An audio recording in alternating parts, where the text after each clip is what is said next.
Buenos días a todos. Agradezco a Redalac por esta cuarta edición del Congreso Internacional de Ciencia, Tecnología y Sociedad.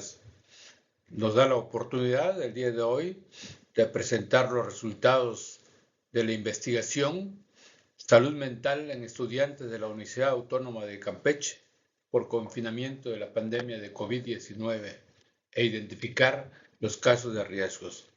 Este estudio lo realizamos un servidor y los doctores Betty Sarabia Alcocer, María Esther Mena Espino y Gonzalo Abdiel Canul Canché. En esta etapa del mundo pudiéramos dividirlo en antes del COVID y después del COVID. Realmente nos vimos sorprendidos por una nueva enfermedad que a fines del 2019 aparece en Wuhan, China, y en un breve tiempo lo tenemos en las Américas por Nueva York y a inicios de 2020 ya aparece la enfermedad en México y en este caso en Campeche. Realmente, si vemos las cifras, son completamente alarmantes. En el mundo se presentaron poco más de 770 millones de casos de COVID-19. En México fueron ya cerca de los 8 millones de casos a la fecha. De ellos, el 10-20% en el mundo se vieron hospitalizados.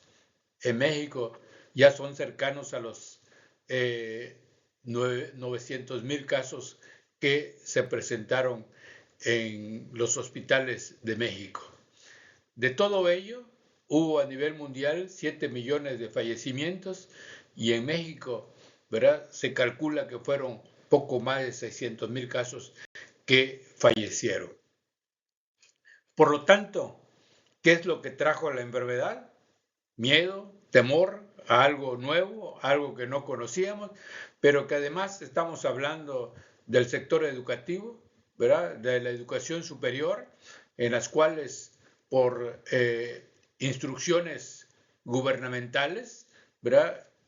Todo nos fuimos al confinamiento por el COVID-19, ¿sí? Y en las cuales pues no estábamos preparados. Simple y sencillamente nuestra vida normal, los estudiantes, los maestros en clases y de repente ya estábamos en casa, ¿verdad? Y qué es lo que sucedía con los factores psicosociales de salud mental como la ansiedad, el estrés y la depresión.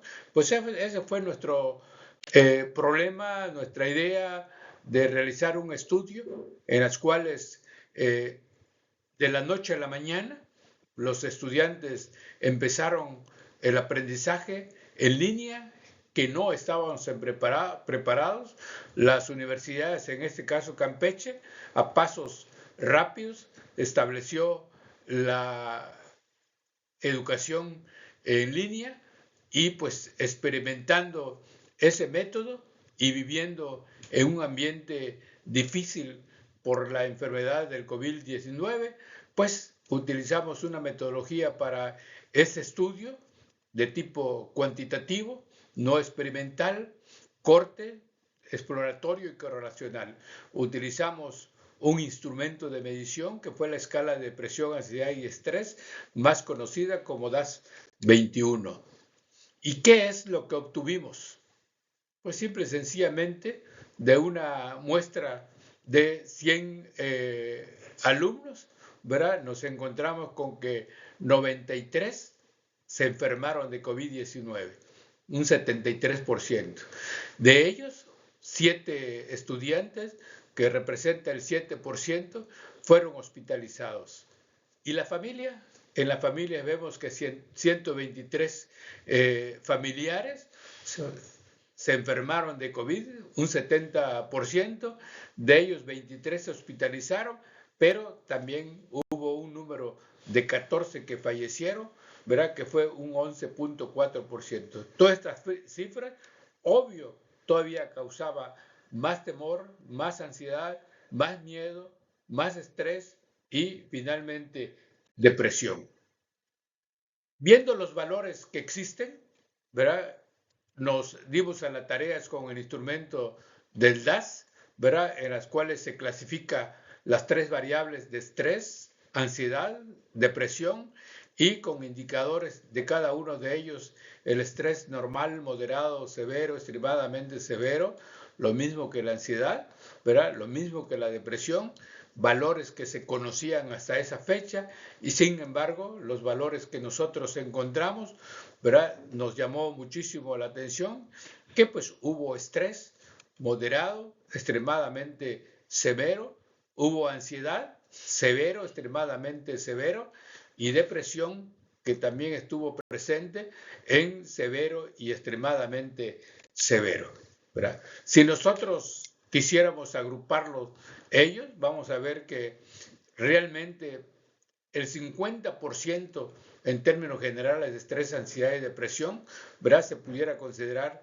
¿verdad?, alteraciones en la salud mental normal, ¿verdad? Y de ellos un 15 era con un factor de riesgo. Sin embargo, nos llama mucho la atención que de cada una de estas variables de estrés, ansiedad, depresión, ¿verdad?, nos encontramos con cifras alarmantes, sobre todo en la variedad severa y extremadamente severa, ¿verdad? Nos llamó muchísimo la atención que en la ansiedad fueron los valores más elevados, ¿verdad? 11% de severo y 18% extremadamente severo, pero aunque es menor los casos de depresión, sí nos llamó la atención que era depresión severa, extremadamente severa, con inyección suicida, y entonces esto nos alarmó mucho, este tipo de resultados que encontramos, que lo pudiéramos clasificar como una prevalencia en alteración de factores mentales, psicosociales,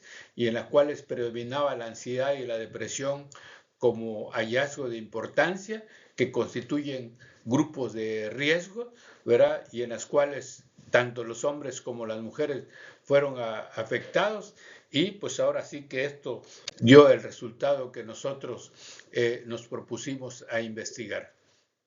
Con todo ello, ¿qué es lo que se nos ideó en ese momento para tratar de beneficiar a los alumnos una vez que ya pasó no la crisis, no la pandemia, sino que ya regresamos a las aulas?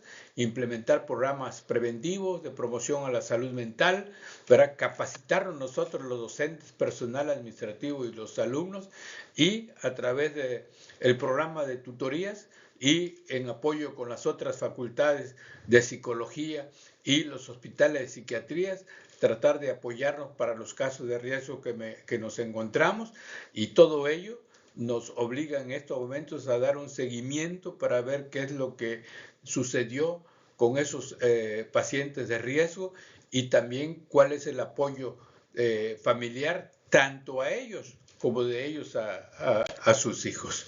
Por lo tanto, creo que el COVID a los seres humanos en este mundo nos ha dejado lecciones sumamente importantes, en las cuales debemos de estar preparados, debemos de capacitarnos, debemos de tratar de que las autoridades proporcionen los recursos de una manera preventiva para futuras pandemias que estamos seguros, ¿verdad? Aunque no lo queremos, estamos seguros que se van a presentar, pero lo más importante es que la atención, ¿verdad?, sea equitativa, ¿verdad?, y no hayan desigualdades, porque como siempre hay medicina para los pobres y medicina para los ricos, y en este caso todo debe de ser completamente equitativo. Sin embargo, pues estamos puestos a continuar investigando.